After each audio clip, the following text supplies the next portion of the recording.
এই সরকার হলো আর্টিকেল 106 অনুযায়ী একটা অন্তর্বর্তী সরকার।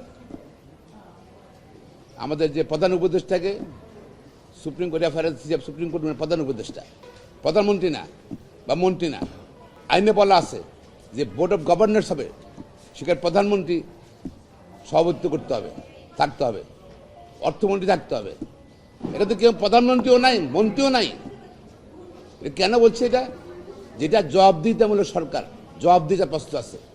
নির্বাচন সংবিধান অনুযায়ী নির্বাচন সরকারের একটা জবাবদিহিতার প্রশ্ন আছে। সে আমরা বললাম যে নির্বাচন আর মাত্র 2-3 মাস বাকি, ফেব্রুয়ারি যদি নির্বাচন হয়, সেই সময় যদি নির্বাচন সরকার সিদ্ধান্ত নেবে। এখন এই তত্ত্বাবধায়ক সরকার, অন্তর্বর্তী সরকারের কাজ হলো যে সাময়িক কিছু কাজ করা, এবং কোনো ইম্পর্টেন্ট সিদ্ধান্ত নেওয়ার কিন্তু ক্ষমতা এই সরকারের নাই। প্রধানমন্ত্রীর যে ক্ষমতা, অর্থমন্ত্রীর যে ক্ষমতা, মন্ত্রীর যে ক্ষমতা, তারা মন্ত্রীও না, প্রধানমন্ত্রীও না, ক্ষমতা নাই। আর এটা যেটা পার্লামেন্ট নাই এখনো।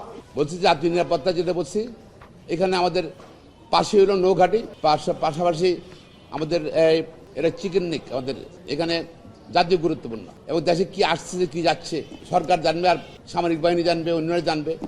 দুবাই বেস্ট কোম্পানি হলো, এই কোম্পানির কাজ করে কিন্তু অন্য দেশিরা, সেখান থেকে ইনফরমেশন চলে যেতে পারে বাইরে।